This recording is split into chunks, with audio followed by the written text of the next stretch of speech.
Hey everyone, welcome to Faith in the Folds, a podcast for ministry, biblical studies, and Christian living. I'm your host, Kevin Burr. Today I had the privilege of talking with my longtime friend and peer mentor, Luke Dockery. Luke is the youth and family minister for the Cloverdale Church of Christ in Searcy, Arkansas, a town about 45 minutes north of Little Rock. Luke has been a youth minister for almost 15 years and has even published a book describing his philosophy of youth in family ministry.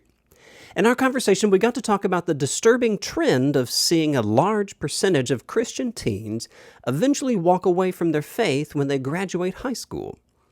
Luke shares some insightful research into the spiritual lives of young people, and despite the concerning trend mentioned just a minute ago, Luke gives church leaders and church members some hope for how to remedy the situation. I hope you're challenged and blessed like I was after listening to Luke. There's definitely work to do, but if God is for us, who can be against us? If you enjoy the kinds of conversations we're having here on the podcast, would you be willing to like and to subscribe to us? And maybe share us with someone you think who might benefit from this? And as always, thank you so much for tuning in today. Luke, thanks so much for joining us on the podcast today. I'm excited to get to have this conversation with you. First, before we start off, let me ask you, can you tell us a little bit about your kind of personal and professional life? Where'd you go to school? How'd you get into youth ministry? Stuff like that, to give our audience kind of an introduction to you. Yeah. First off, thanks, Kevin, for having me on. I really appreciate the opportunity. My name is Luke Dockery. I am the youth and family minister at the Cloverdale Church of Christ in Searcy, Arkansas. I've been here for about 18 months. Prior to that, for 13 years, I was in youth ministry in Northwest Arkansas at the Farmington Church of Christ. I went to undergrad at Harding University here in Searcy. I was actually not a youth ministry student there, but kind of just through a series of kind of opportunities and open doors, I kind of backed my way into youth ministry. What that meant is after a few years, I really felt that I needed some additional training. So I did go to grad school at Harding School of Theology in Memphis, where after a prolonged period of study, I got my Master of Divinity degree. And really while there, I was able to devote some time into the study of youth ministry and trying to do it more effectively and more biblically. And so that's really been kind of an interest for me, both professionally and also just kind of research based. I'm married. My wife, Caroline, and I have been married for almost 15 years now. We met at Harding. She actually is also employed part-time by the church here as the children's education coordinator. And so that's been really cool for us because our ministries kind of overlap to a degree. Yeah. We have two kids, a daughter who is 9 and a son who is 4. I think I covered the intros that you wanted there. Yeah. Caroline's job as a children's education coordinator, is that comparable to what is called elsewhere, like children's minister or something, but without being a full-time position? Yeah, in my experience, children's ministers kind of have very different job descriptions from church to church. So I would just say in her case, it's very much focused on education, very much focused on Bible classes and things like that, not so much kind of social aspects or event-based. Okay. Well, very cool. Well, Luke, thanks again for joining us today. I have known you since 2005, and you mentioned when you and Caroline got married. I had the great honor of serving in your wedding as the sound guy. That's right. Yeah. So here I am, still running sound with you. And you did a good job then, so I have high expectations. High expectations, yeah. Obviously, that event was a smash back then. Yeah, it was. I have reasonably high expectations for what we're going to be able to do today. I find it interesting that you've been in youth ministry for so long. Why haven't you done what most everybody else does and transitioned from youth ministry into real ministry? Yeah, that's right. I say real ministry only because I know your feelings about that, and I'm just teasing. But yeah, why have you been in youth ministry for so long? I'm like the career minor leaguer who never gets called up to the big leagues. So I guess what I would say is that I believe strongly in the importance of youth ministry done well, and I just really think that there's a need for youth ministry done in healthy ways. And so something that I've really come to appreciate is early on, I just didn't have a clue what I was doing. At times, I feel like I still feel that way, but I feel like I've learned a lot. And so I'm really interested in kind of continuing to hone my skills, but also pass on what I've learned to other youth ministers, and especially younger youth ministers. And so I don't know, I enjoy preaching, and I enjoy other aspects of ministry, and I get to do those things, and I like that, but I very much feel called to youth ministry. So does that mean I'll be doing this when I'm 60? Who knows? But I'm just really happy to be where I am doing what I'm doing. Yeah. Yeah. I joked only earlier about how it was, implying that youth ministry wasn't real ministry. Unfortunately, it seems like a lot of places, although they might not say that, it does seem like maybe by their actions and how they handle their youth ministers, or how they handle or what expectations they have for youth ministry, it does seem like that is largely the case.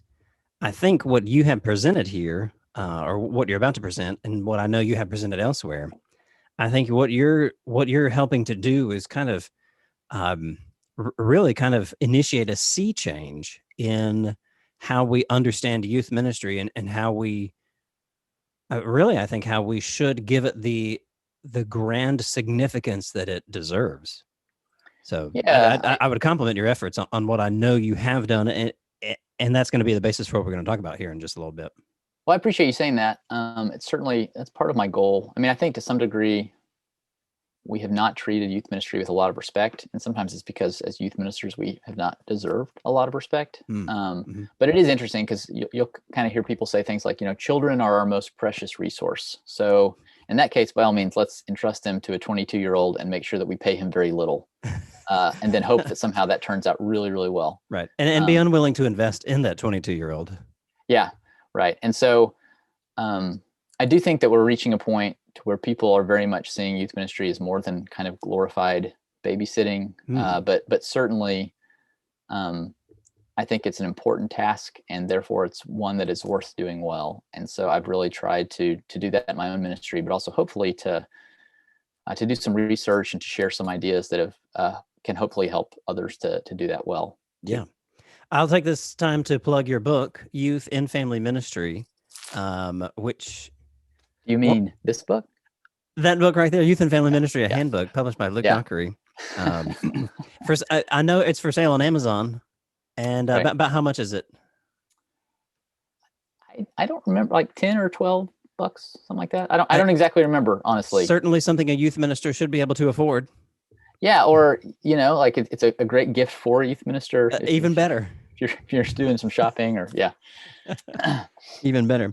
Well, you mentioned just a minute ago that you think that we're kind of at a point where a lot of maybe churches or folks in churches are beginning to realize the importance that youth ministry ought to have, especially when we say things like children are our most precious resources.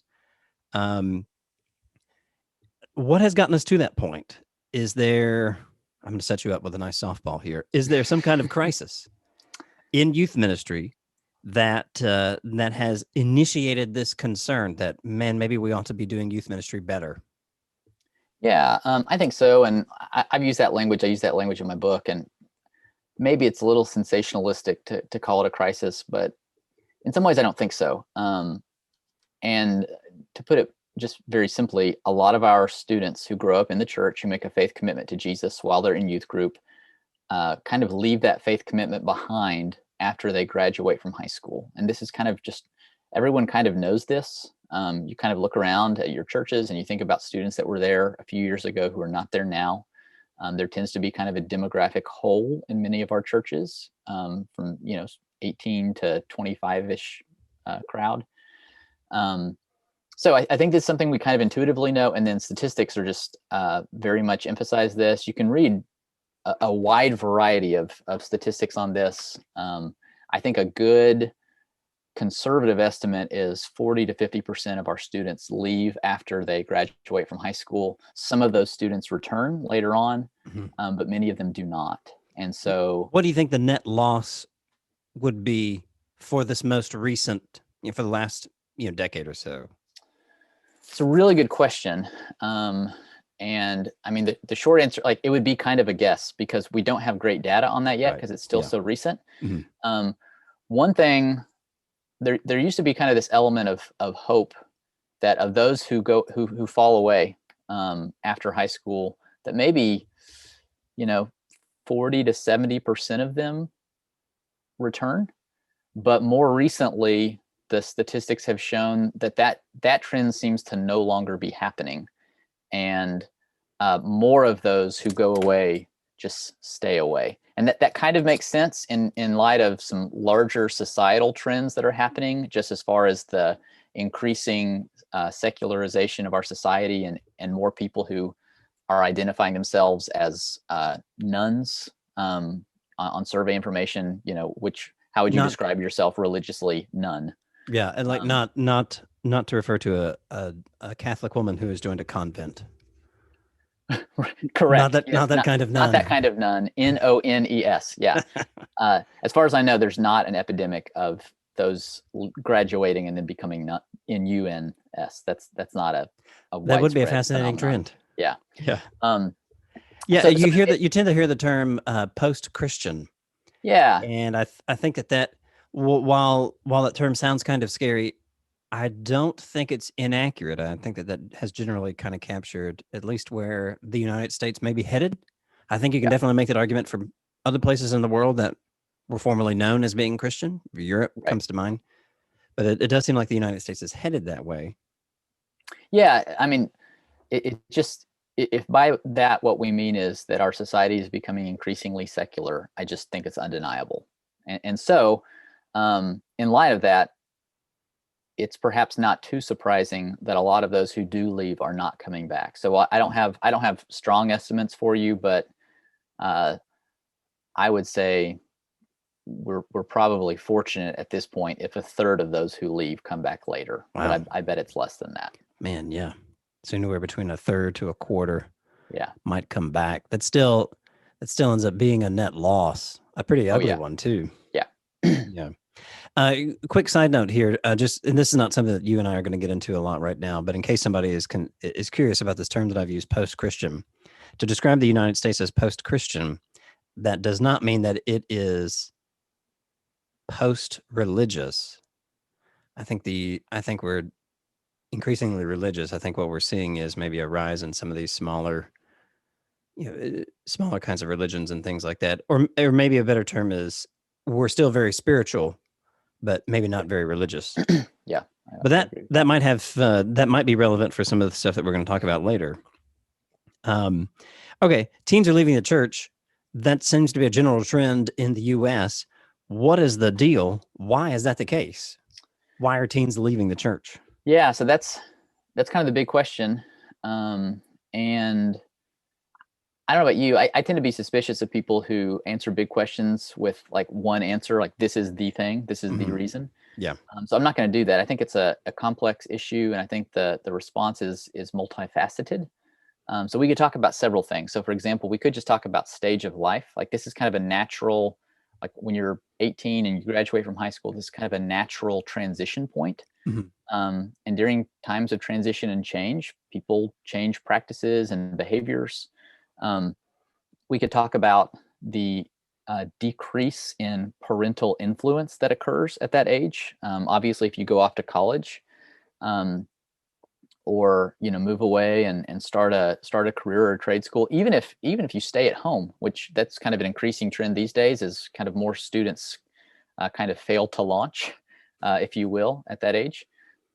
Still, there's usually a kind of a transition in the way that parents parent after high school, and they just kind of give more freedom. So with decreased parental influence, if you no longer have a parent who's making sure that you wake up, say on Sunday morning, and go to church, will you do that on your own? Coupled with the decrease in parental influence, there's an increase in peer influence. So if you go off to college, you're spending very little time around your family, but a whole lot of time around friends. Well, what if those friends are not Christians?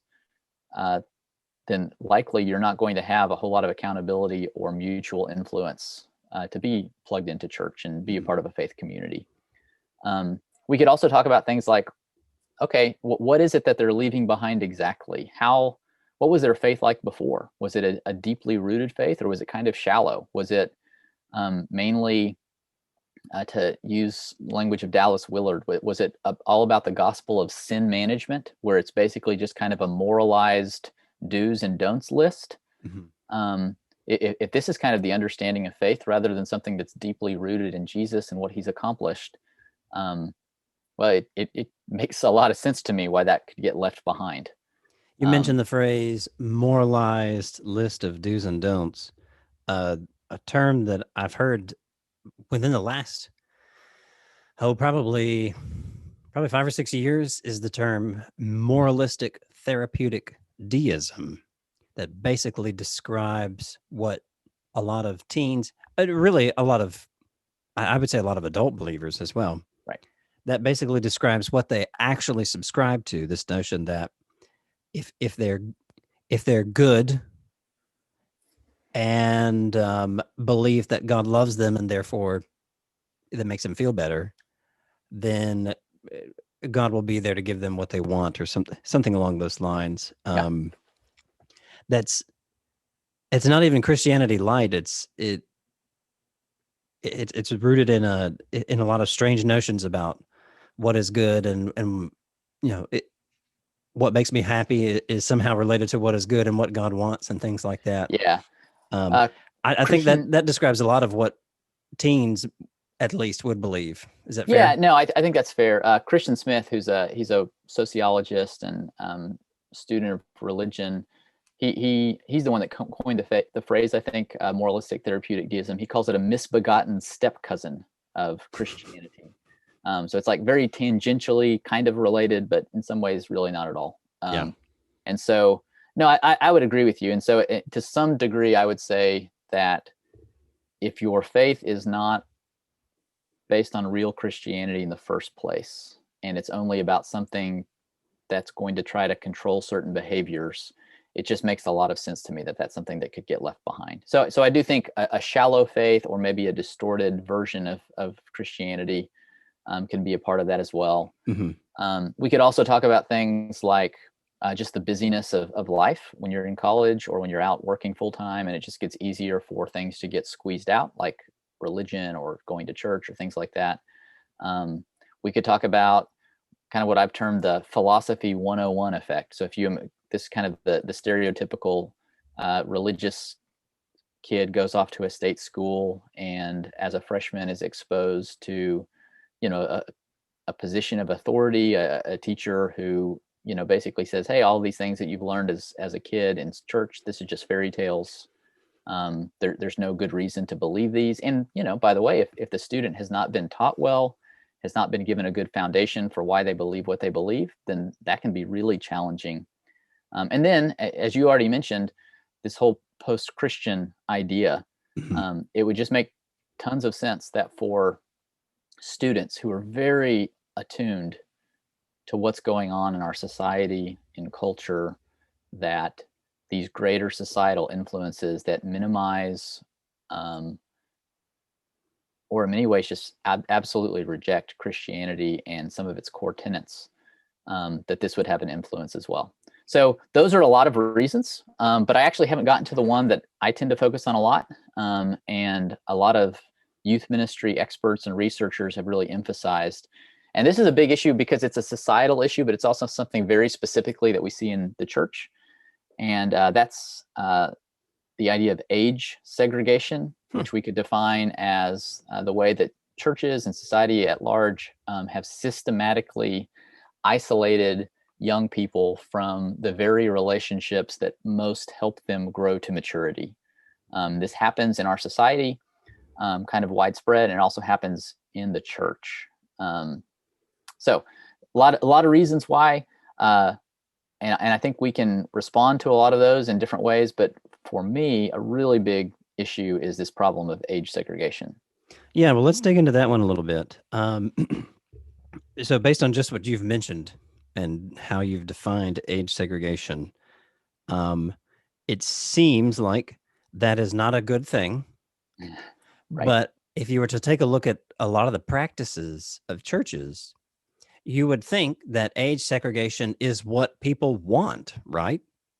You know, Yeah. am I off base there? No, Based on our practices, maybe not necessarily what we say, but based on our practices, it seems like age segregation is what we want. In many ways, it is what we want. Because if you're, so maybe let me describe it a little bit. Yeah. What does that look like in a church? Yeah. So, and I would say, like, some of the things I'm going to say, I think are fine and good and healthy and make sense. What I'm more concerned about is the cumulative effect of all of these practices going on at the same church at the same time, accumulating over several years. All right. So we could talk about things like having Bible classes based on age. That's one thing we could talk about. And it's like, I actually think that's a pretty good idea. Like, I think it's good to teach 4-year-olds at a 4-year-old level and not just stick them in a church auditorium as you kind of go through the book of Leviticus. I was going to say Ecclesiastes or Song of Solomon, right. But sure. Right. And so that's one element of it. But we could talk about having a paid youth minister, having someone whose job it is specifically to focus on these kids. So perhaps parents or other adults don't need to or have to. We could talk about in some churches, the youth group might have their own separate facility, physically not even connected to the overall church campus, in its own kind of location. And maybe you have parents who come and drop off their students at this building, and that they're just there with other students and with ministry staff the whole night, and they don't even see other adults. Or we could talk about the practice that some youth ministries have, where obviously not during a pandemic, but prior to that, where it's a major priority to travel as often as possible and to be gone to weekend conferences or youth rallies, and miss maybe 10 or 12 Sundays a year, being absent from the corporate worship of the local congregation. Or if you have a small group ministry, some churches will organize their small groups to where there will be a youth group, small group. And so while all the adults are meeting together in different small groups, the teens will all come together, maybe at the youth minister's house or something like this. Or we could talk about the practice of children's church, where perhaps it's thought that children can't behave, or parents can't kind of corral their children and also pay attention to worship or what's going on. And so, we can send children off to a different location, physically remove them from the rest of the body, and they can kind of worship at their level. And again, I'm not necessarily saying that any of these are bad things. Like, I'm not opposed to paying a youth minister, right? Like, that is quite literally my job. Right. But what I am saying is, what if we take all of these things and we add them all together, and this is the experience of church that young people have all the way through? I do think that can be just very problematic, because they're not really connecting to the congregation as a whole, but rather just to this one kind of isolated segment, which is the youth group. And so I think that's problematic. Now, getting back to the earlier question, which was, well, why do we do this? Why do we act like it's attractive? Well, it is attractive in a lot of ways. I mean, like, students do like this. I was going to ask, like, don't students want that? Yeah, I mean, like, going on trips all the time. Are you kidding? Like, that's a lot of fun. Yeah. Having your own cool youth building where you don't have to be around adults. That's enjoyable. They like that. For parents, it's nice to be able to come and, like, hand your kids off to someone who you trust, right? Like, I mean, you want them to be taken care of, but to be free of kids and not have to worry about that. Like, that's enjoyable for parents as well. And by the way, I mean, for a while, this was promoted as the way to reach students, like that this was good and wise and what we ought to do. So I do think it's problematic for multiple reasons, but I think it does make sense why it would be attractive, at least on the surface of it. Yeah.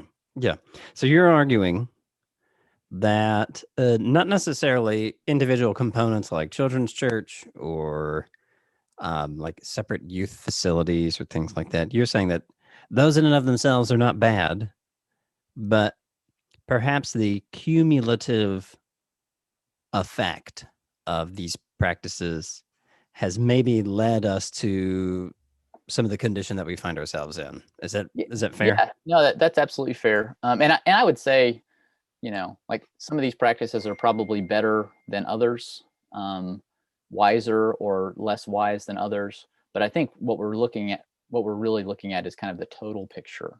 Mm-hmm. But if we're doing all of these things together, I think it really does kind of warp the experience that our kids and our teenagers have of what it means to be a part of a local church. Yeah, that makes a lot of sense. And I can see how, and this might be something that you want to dig into as well. I can see how if we are wanting our children to become mature Christian adults, it might stand to reason that we have them with greater exposure to more mature Christian adults. Yeah. Is it fair? Yeah. I mean, like when you say it that way, it really doesn't sound like rocket science, right? I mean, Yeah. This is true in society as well, but like we learn how to be adults by being around adults. We learn how to be mature followers of Jesus by being around mature followers of Jesus. Mm-hmm. So it's like, in practice, that's kind of revolutionary for our society and for a lot of our churches. But like, it really does make sense when you think about it. What can we do about that? Well, and I've got some other thoughts too that I might be able to get into here in just a minute. But all right, let's say then, for the sake of argument, that you're correct.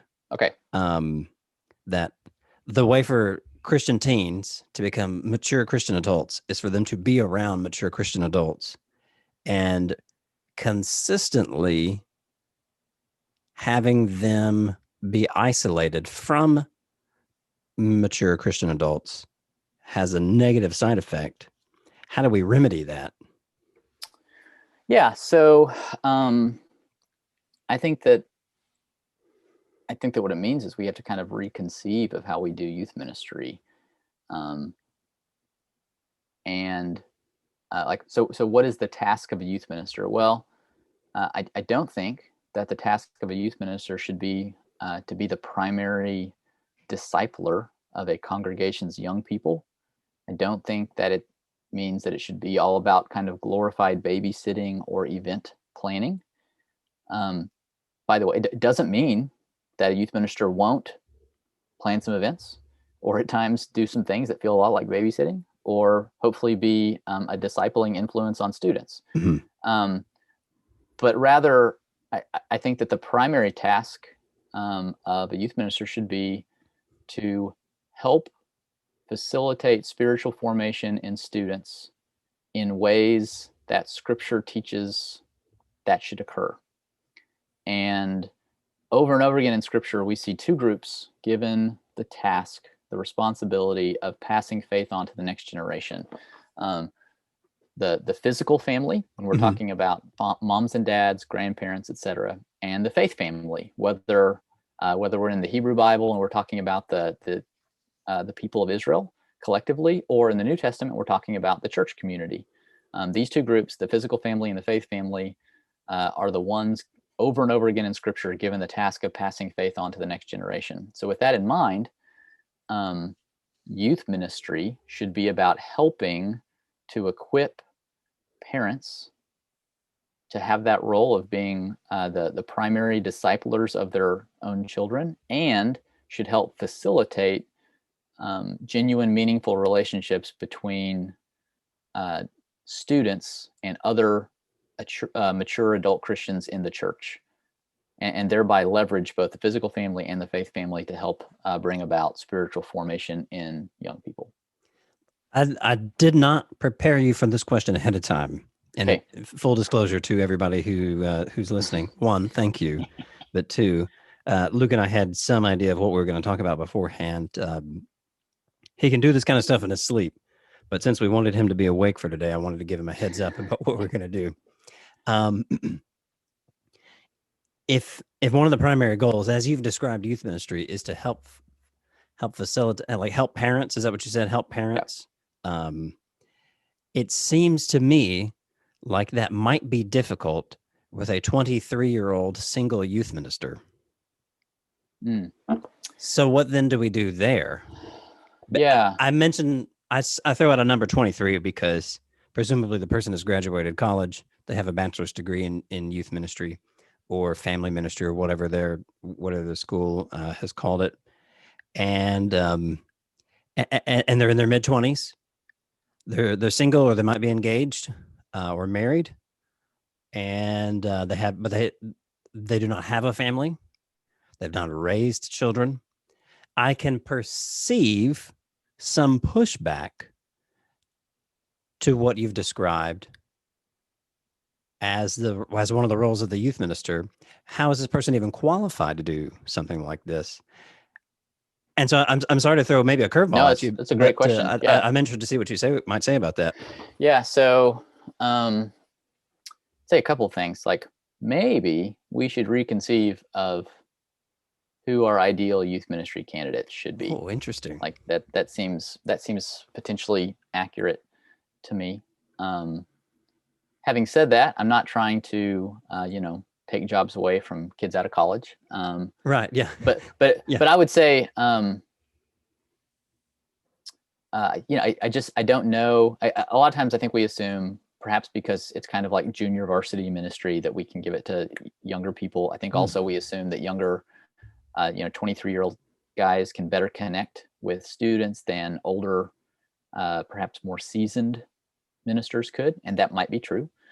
But also I think it's very much rooted in, like, hey, if you want someone who can survive on a diet of pizza and can play lots of basketball and go on trips where he's not sleeping, like, you're describing a 23-year-old more so than, like, I'm 37, right? Like that's not me so much. Yeah. You have a family.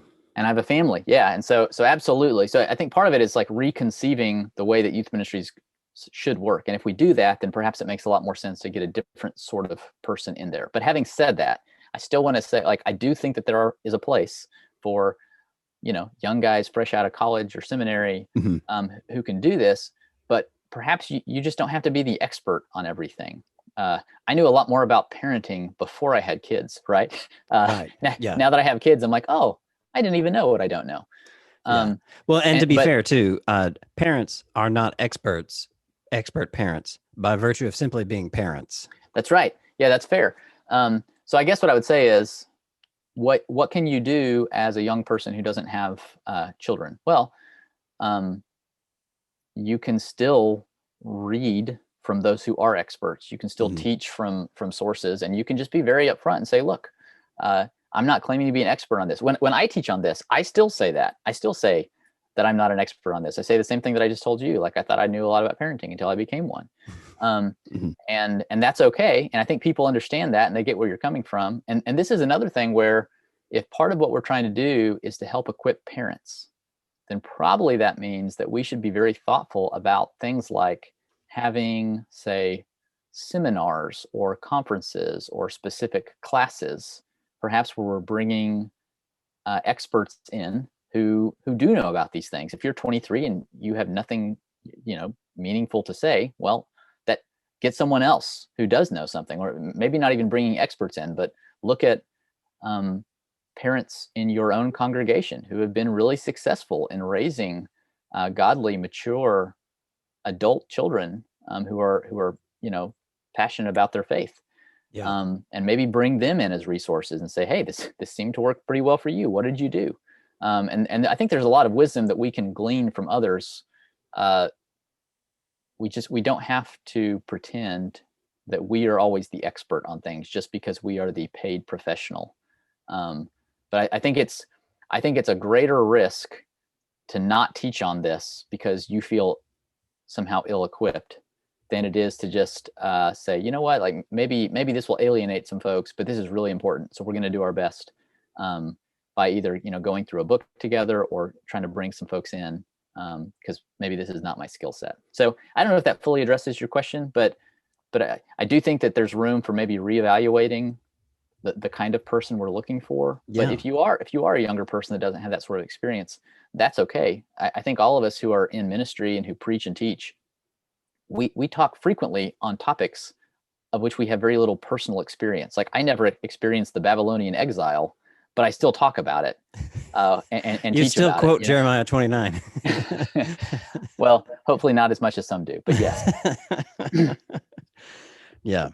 No. Okay. So then, yeah. So to go back to a point that you made earlier about how you don't want to be taking jobs away from people, but then you also mentioned that maybe we should reevaluate who we're looking for as youth ministers.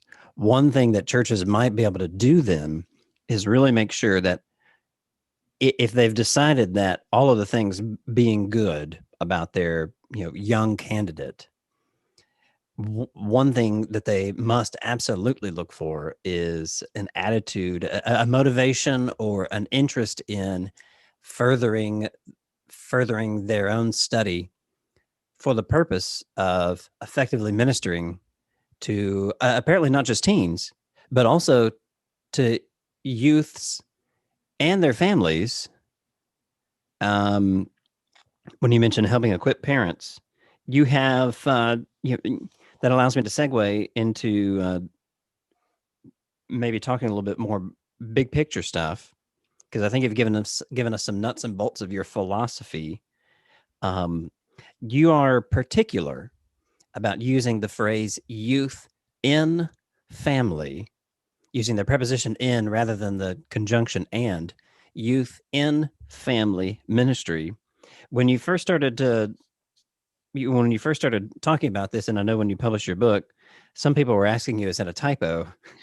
That is not the case, though. Why the emphasis for youth in family? Yeah, and I don't think this is necessarily the biggest deal in the world, because sometimes when I explain this, people are just kind of like, okay, yeah, whatever. But I do think that words matter. And so when we use the conjunction and, youth and family ministry, I mean, I think we fundamentally are stating that those are two separate things, right? There's youth ministry and there's family ministry. And, there are plenty of churches out there that use that title and try to basically do what I'm proposing here. So I'm not saying that that's like a deal breaker or a terrible thing, but words matter. And I think that conveys this sense of there's kind of two separate things. Well, that's not really what I want to do. What I want to do is I want to minister to young people in the context of and through the lens of family, whether that is, as I mentioned before, the physical family or the faith family. So I'm not saying that using that descriptor guarantees anything, but I do think it's a helpful reminder. It's a helpful reminder to me every time I see it. It still sounds weird because, as far as I know, I'm the only one that uses that. But that's why it's the title of my book. It's actually my title here. I am the Youth in Family Minister at Cloverdale. But it's all because young people are my target. That's who I'm trying to minister to. But it's not alongside something else. It is through the context and lens of family, physical family and faith family. Let's talk about the physical family. You've described physical family and faith family as basically two pillars of youth in family ministry. So how do we get the physical family involved in passing on faith to our children? Isn't taking them to church enough? Apparently not, based on your look. I didn't mean to laugh and scoff at that question. Hey, it's really important. It's a really good thing to do. I would say it's not enough, but it's a really good starter. It's kind of, yeah. Yeah, that's fair. To, some parents that might feel like that's the only thing they know to do. Yeah, and I would say, hey, you could do a lot worse than not doing that. That's a step in the right direction. Right. Maybe there's some other steps we can take. Let's hear some of those. So I kind of have three kind of principles in my book where I talk about this, and then exactly how they look and how that's fleshed out can kind of vary based on context. Mm-hmm. But first off, From a youth and family ministry perspective, if we want to really leverage the physical family, one thing that we want to do is enable parents to worship with their kids. And so this is where I'm going to come down a little bit hard on children's church and risk alienating a certain portion of your audience. Okay. So I'm not condemning the practice, not condemning it. I do question its wisdom. As nice as it would be for parents to be able to go to worship and meaningfully engage the sermon and sing their hearts out and listen to the words of the song and not have to worry about corralling their kids and making sure that they're not doing something disruptive, and also knowing that their kids are off somewhere and hopefully being meaningfully engaged and having a good experience. All of those seem like good things. All those seem like good things. And I would just say, as nice as those things are, I believe that it is more important for your kids to sit alongside you as you worship, for them to see how important worship is, for them to learn how to worship from you, and for this to be a spiritually formative practice for your family together. Now, again, I'm not condemning the practice of children's church. I do think there are more and less healthy ways of having it in churches that do. But I think theologically, it is a better practice to not do it because of the potential formative payoff of being in the trenches.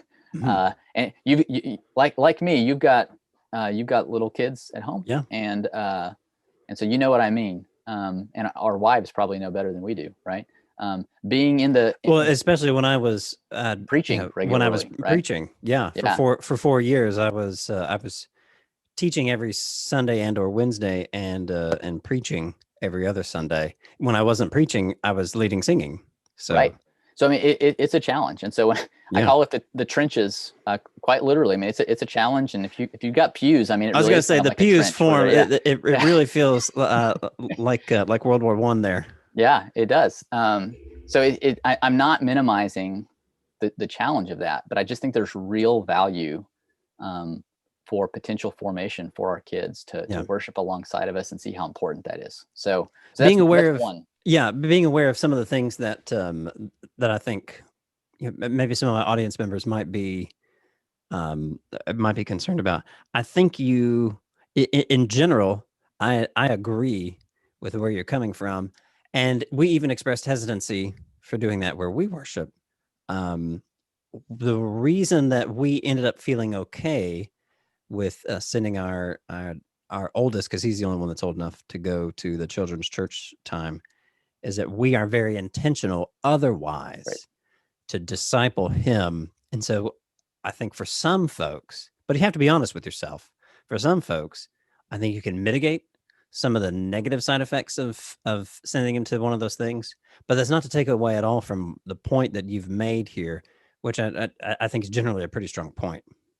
Well, and I'll add this too, for people who feel the way that I do, I think sometimes there can be kind of this smug self-righteousness about like, oh, well, we don't have children's church here because, we care about teaching our kids to worship or whatever. And I just want to say that just because you have your kids present doesn't actually mean that they are meaningfully engaged there. And so really, like, this is kind of beyond the scope of this conversation. What I would really like is let's have our kids present in the. You're I'm really sorry. I'm just dying over here because that's. Yeah. I mean. Yeah. You run into that kind of thing. Yeah. Yeah. But just because you have your kids present doesn't mean that you're necessarily accomplishing a whole lot. And so, like, I'm all about the conversation of like, what can we do in our assembly to more meaningfully engage all generations that are present. I mean, I'm all for that conversation. I think that's helpful. So like, please don't hear me as kind of this self-righteous smugness of, well, as long as you say no to children's church, you're doing everything right. That's certainly not what I'm saying. But I do believe that it's an important principle to enable parents to worship with their kids. So that's number one. Okay. Number two, we want to provide opportunities for families to live the Christian life as a family. Okay. And so in this sense, we're really thinking about things like, what's your church calendar look like? What events are on your church calendar? Are those family-friendly events? Are you having, obviously you're going to have perhaps events for certain demographics. So maybe you have like a ladies retreat. Sure. But do you also have things like family retreats for the whole family? Do you have, if you have work days or service project days, are you thoughtful and intentional about how, like a whole family could come and meaningfully participate in that? And kids could serve the Lord alongside their parents and alongside the rest of the church family, rather than, I've witnessed and been a part of church events before where it's like, hey, if I want to participate in this, I've got to leave my kids at home. That might be necessary sometimes, but I would say it's not a healthy general practice for people to have to choose between church involvement and spending time with family. Oh yeah. Instead, how can we structure events where you can actively be a part of the life of the church as the physical family? Does that make sense? You mentioned earlier about maybe restructuring how we conceive of youth ministry. That almost seems like, to some degree, a restructuring of how we conceive of church activities and just church doing church things. Yeah, absolutely. And so one thing that I would say, and I say this in the book, I can hear the feathers ruffling now. Yeah, it is. This perspective is like an invasive species. Like it gets in and then takes over everything. But really, this is not just another program. Like if you kind of imagine or envision a church website where you go to like ministries and there's a drop-down list, but rather kind of youth and family is a mindset that should inform all of the things that we do. Yeah. So are we doing things in a way that lifts up our families and lifts up parents to disciple their kids? Or are we intentionally or unwittingly separating parents from their kids by the things that we plan? So number two, we want to provide opportunities to live the Christian life as a family. Mm-hmm. And then number three, and we've kind of alluded to this already, we want to help parents teach and raise their kids in the Lord. And so research does indicate that parents are the primary spiritual influences of their kids. And so what can we do to help parents be as thoughtful and intentional about that as possible? And so this is things like we were talking about before, like maybe certain classes or resources or seminars to help. I mean, it's one thing to tell parents that they need to do this, and I feel like a lot of parents understand that kind of intuitively, and they're very open to it. But that doesn't mean that they feel equipped to do it. So we want to do what we can to kind of equip parents to take up the mantle that God has given them already. Yeah. And especially for parents who themselves are pretty new to the faith. Absolutely. You and I have been in church work for a while now. And it's not at all hard to find maybe a teen or a middle school student whose faith seems to be more mature than their parents' faith for whatever reason. Yeah, I mean, absolutely. If you are someone who yourself was not raised in the church or never developed a super mature faith, then it totally makes sense that this would be kind of an overwhelming task that you feel that you've been given. Yeah, definitely. That actually surprises me, though. I think you might have just mentioned here that parents are the primary spiritual influences. Yeah, that surprises me because to me at least, it seems like so many children name someone other than their parents as their main faith influencers. Yeah, so some of this is probably just perception, and I would agree with you. It's not surprising to me anymore just because I read it constantly in the literature based on survey results over and over again. I mean, this is a pretty universal finding. I'm not saying that every single person says this, every single student would say this, but the universal conclusion is that parents are the primary spiritual influences. But it's like, obviously we kind of have this popular notion of, like, especially teenagers, like they come home maybe they immediately grab some food and they march upstairs, close the bedroom door, blare the music, and they avoid being around their parents at all, right? And I've certainly heard stories of parents, and perhaps you have as well, where their students will rave about something that maybe a teacher or a coach told them, and it was so meaningful to them, and the parents are like, "Are you kidding me? Like, I told you that like 6 times, and like it's never, you know." So I'm not denying that that's a reality, and especially as students get older and kind of more independent and into teenage years. But there's just such a great discrepancy in the time that parents have around their kids compared to other groups. So there's one author who, based on some research, it said that the church averages about 40 hours a year of influence with students. Obviously, that's going to depend, but that's the statistic that they put out, compared to parents who have about 3,000 hours of influence. Wow. So there's really no comparison there. And now, as far as I understand the data, that doesn't mean that parents are taking advantage of all of those 3,000 hours. Sure. Yeah. But the reality is, like, as a youth minister, I just don't have that much time to influence students unless I pretty invasively insert myself into their lives. Like, I'm not showing up for dinner at their houses.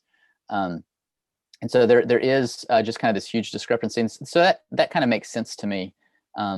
But it's kind of an accepted maxim in these sorts of studies that parents spiritually with their kids, parents get what they are, or at least they get what their kids perceive them to be. Their influence is so strong that obviously there are exceptions. I mean, it's kind of just a general rule. Sure. But overwhelmingly, I mean, there is a high correlation between what parents are like spiritually in their devotion to Christ and what their kids are like.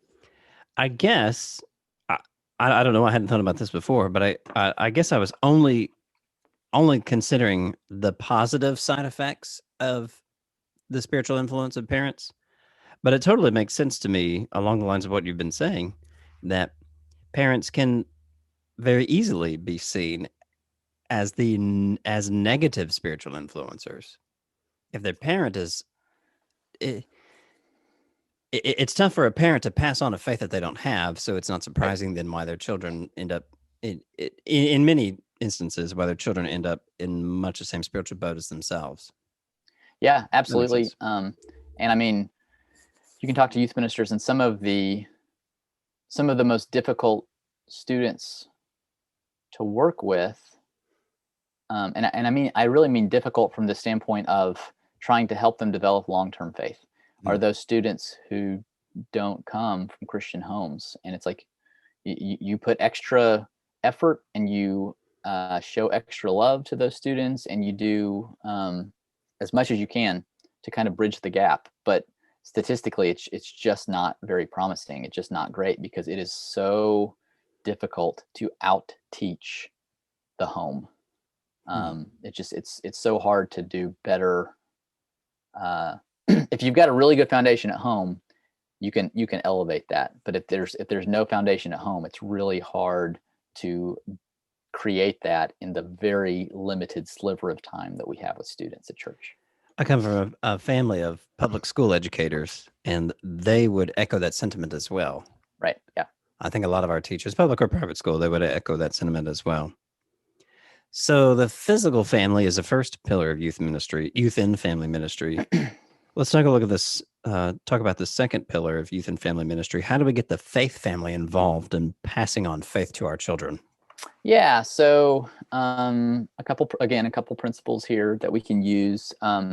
One, and this is a really big one, we want to encourage meaningful relationships between young people and older, mature Christians in the church. And so how this might happen could really depend a lot on the circumstance, but really we're talking about like mentors. We want to pair students with people who can be mentors in their lives. And I'll just put kind of a word of caution in. We also want to just be aware of the times in which we live, and we know a lot of things about sexual predators and things like this, that we just have to be vigilant. We have to protect our kids.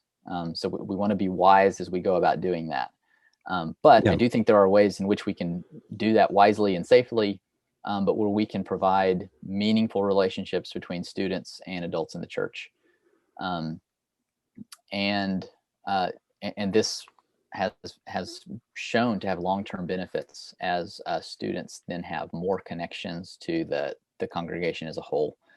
So then a second principle, we want to remove our young people from the worship of the assembly as little as possible. Now, this is a little different from what I was saying before. This is not another slam on children's church. This is rather, research has just indicated that one of the strongest correlations between long-term faith and another factor is regular attendance at the Sunday assembly.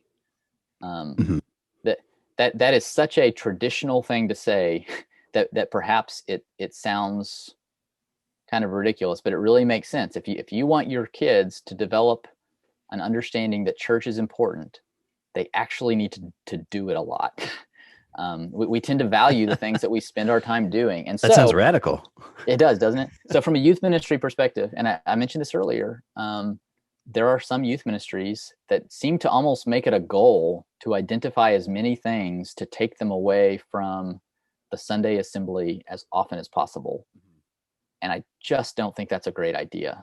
I think hopefully a positive of this pandemic season that we've gone through is that perhaps we've seen the value in connecting in person. I mean, we're all thankful for mediums like this. Right. As you and I are discussing today, we're thankful that we have these.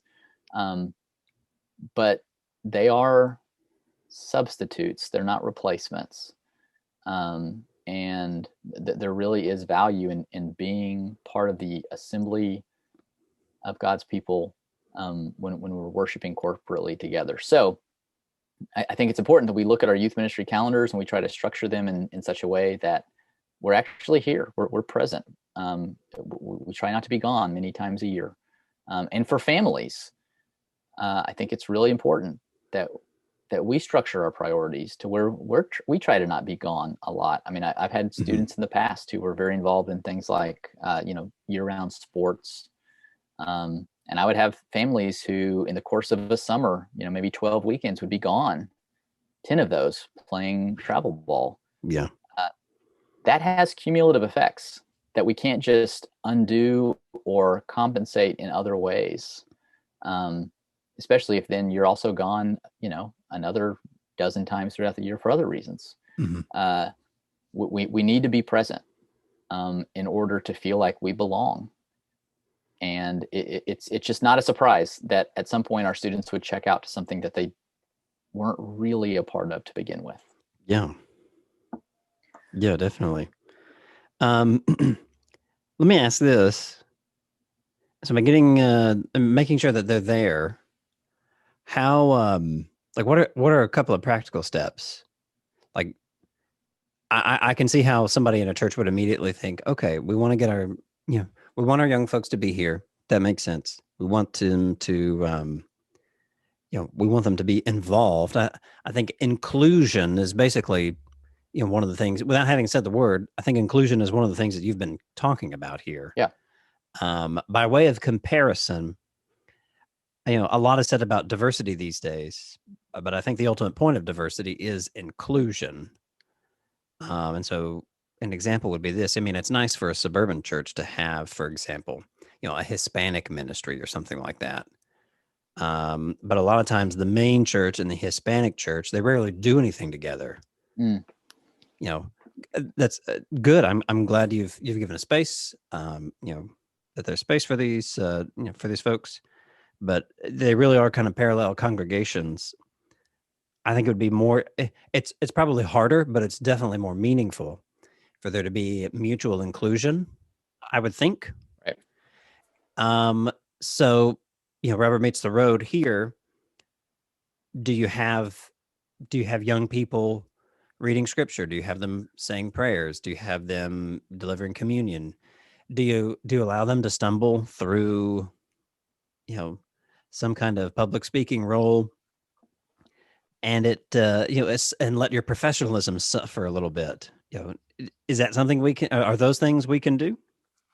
I would say yes. I mean, I guess maybe I should have put a disclaimer out at the beginning of this that like almost everything I'm saying is kind of pre-pandemic and also kind of hopefully post-pandemic. I mean, that kind of all the rules have been thrown out in some degree, but absolutely. I mean, I think we should include our young people in worship in whatever ways that we can, and even beyond.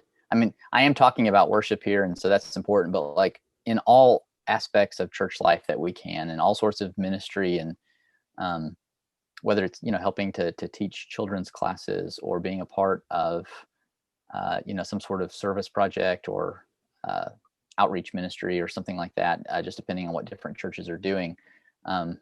I think a good question would be, hey, if we're going to do this, what is a way in which we could involve our students, so they could be meaningfully involved now, and certainly in worship. I mean, different churches have different perspectives on this, but at my previous congregation, for example, I mean, we did have some of our young men would be involved in the public assembly, but like one Sunday night a month, it was called youth-led worship, and basically everything was done by our young folks, and that was something that they looked forward to, and also provided opportunity for interaction with adults, because we would have adults who would come before service and kind of pair up with students and mentor them and train them and help them to practice the comments they were going to make, or work on their songs or things like that. So absolutely. I mean, I would say yes, inclusion in that way. I would also say inclusion in things like song selection. If we have multiple generations present, it makes sense to me that we would sing songs that speak to multiple generations. Obviously, there's people can get touchy about song selection, and I understand that. But like one of the truest things I ever heard was, when it comes to the music we sing at church, probably no one should be happy all the time. Interesting. Because we should be putting up with and singing songs that are not our favorites, but that we know are the favorites of other people that we know and love and care about, and who we worship with. So those are just a couple different ideas, but absolutely, I think you're on the right track when you talk about inclusion. We want people to feel included. We want them to feel a part of the church now, not just that they're biding their time until they can be a part of the church in the future, but they're a part of the church now, and they're recognized and valued now. Yeah. That's something that I know a lot of folks have kind of had to struggle with in the past. I had the advantage, and the main preaching minister that I work with, Mark Adams, he and I both grew up at the same congregation together, suburban congregation in Nashville, and we had the advantage of routinely hearing excellent sermons, excellent worship ministry. I mean, it was just a treat growing up in an environment where we had such a high quality available to us every Sunday morning. For a time, we were having some Sunday evenings where, if I'm remembering correctly, where teens were able to do some things like what you've described. Eventually, that went away when we kind of broke up into our smaller. We didn't call them life groups; we called them home churches, because that's basically what we were doing. We were the church, just meeting in our homes. And the opportunity, I remember having opportunities to share even when I was in college, and I went with my parents to their home church, where the next youngest person was my mom, and the age range older than her was like 25 or 30 years. And so like it was really kind of unusual, just on the, by the optics of it. But I was blessed because I had an opportunity to listen, also had an opportunity to participate, had an opportunity to do all kinds of things like that. But I do know that some churches struggle with being able to let some of their younger folks do things, because there is an expectation of, whether you call it professionalism or quality or something along those lines. I almost wonder if we might need to be willing, for the churches that struggle with this, if we might need to be willing to really sacrifice some of that for the sake of including and involving some of these younger folks. Yeah, I think that's fair. And look, I'll just say, I mean, I love to hear, really well done lessons by people who have spent a lot of time studying. And I love to hear high quality singing and things like this. But think about Jesus, and I think about Jesus saying, "Let the little children come to me." And I try to balance that with all the times that Jesus valued things like professionalism and appearance. and Yeah. I mean, I'm just being transparent. Like I think that's a value that we have that I'm not sure that Jesus has. And so and I'm not sure that we have to make this dichotomy, but if the choice is between professionalism or involving, all generations of God's people, including children, like Right. I feel like we have a pretty clear biblical precedent of which of those Jesus would value more. I mean, Yeah. you know what I'm saying? But I don't think that we have to choose that way. I mean, Right. I don't think that the barometer of are you involving your students is, do you have an 8-year-old preaching on Sunday morning? Like, I don't think that has to be the standard that we set. Yeah. I think that there are ways that we can involve them meaningfully, and still honor people who have gifts and talents and have put a lot of effort and study into honing those things, and have a word from the Lord to present. Yeah. So I don't think we have to choose, but at the end of the day, Jesus had some pretty strong words about the way that we treat our children and the way that he values them. Mm-hmm. Yeah, very much so. I'm reminded of a way where we can kind of let me make sure that I'm going to say this correctly. I can see how this applies to really two people that Jesus selected for preaching the gospel. We have Paul, the highly educated Pharisee, and we have Peter, an eager, motivated, blue-collar worker. Now, Peter probably wasn't educated at all in the sense that Paul was educated, but that doesn't mean that Peter was dumb by any means. I don't think that was the case at all. But we see Jesus spending a lot of time, Jesus willing to invest time and energy into someone like Peter, in order to get him to a point where, we see him in Acts, doing the things that Jesus had just spent the last several years working with him to do. Yeah, I can see that. Luke, as we kind of wrap up with our time here this afternoon, is there any last words of parting wisdom that you want to share with us? Any maybe like really great home runs or any great clinchers that you want to share with us from your book or something along these lines? Yeah, well, there's a quotation that I'd like to share, but just kind of to emphasize, we do see in Scripture over and over again, like we talked about, the physical family and the faith family being the ones who are given this task of passing faith on to the next generation. What I think is really encouraging is that research also indicates that this is successful. There's no guarantees that if you do the right things, your kids will come out perfect. That's not the way that life works.